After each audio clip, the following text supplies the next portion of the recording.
कहानी राजा शिबी और कबूतर की रक्षा। एक समय की बात है जब एक राजा ने अपने वचन की रक्षा के लिए ऐसा त्याग किया जिसे देखकर स्वयं देवता भी दंग रह गए। यह कहानी राजा शिबी की है जो अपनी दानशीलता और शरणागत की रक्षा के लिए प्रसिद्ध थे। एक बार देवराज इंद्र और अग्निदेव ने राजा शिबी की सत्यनिष्ठा और न्यायप्रियता की परीक्षा लेने का निश्चय किया। इंद्र ने एक बाज का रूप धारण किया और अग्निदेव ने एक कबूतर का। कबूतर बाज से अपनी जान बचाने के लिए राजा शिबी की शरण में आया और उनकी गोद में जा छिपा।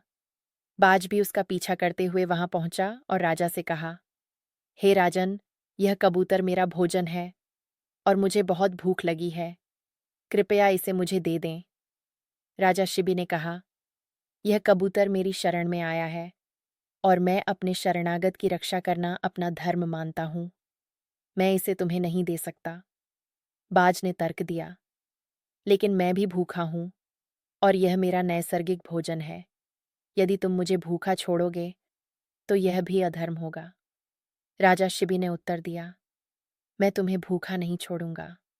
तुम जितना मांस इस कबूतर के बराबर है उतना मेरे शरीर से ले सकते हो।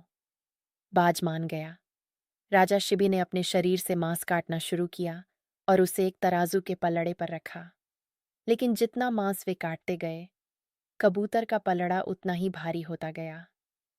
राजा अपने पूरे शरीर का मांस काटते रहे लेकिन कबूतर का पलड़ा कभी बराबर नहीं हुआ।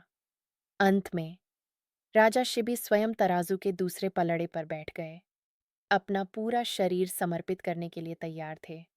राजा की इस अदम्य दानशीलता, सत्यनिष्ठा और शरणागत की रक्षा की भावना से इंद्र और अग्निदेव अत्यंत प्रसन्न हुए। उन्होंने अपने असली रूप में आकर राजा को आशीर्वाद दिया और उनका शरीर पहले जैसा ही स्वस्थ कर दिया। यह कहानी सिखाती है कि धर्म और करुणा का पालन करने के लिए कितना भी बड़ा त्याग क्यों न करना पड़े, वह उचित है।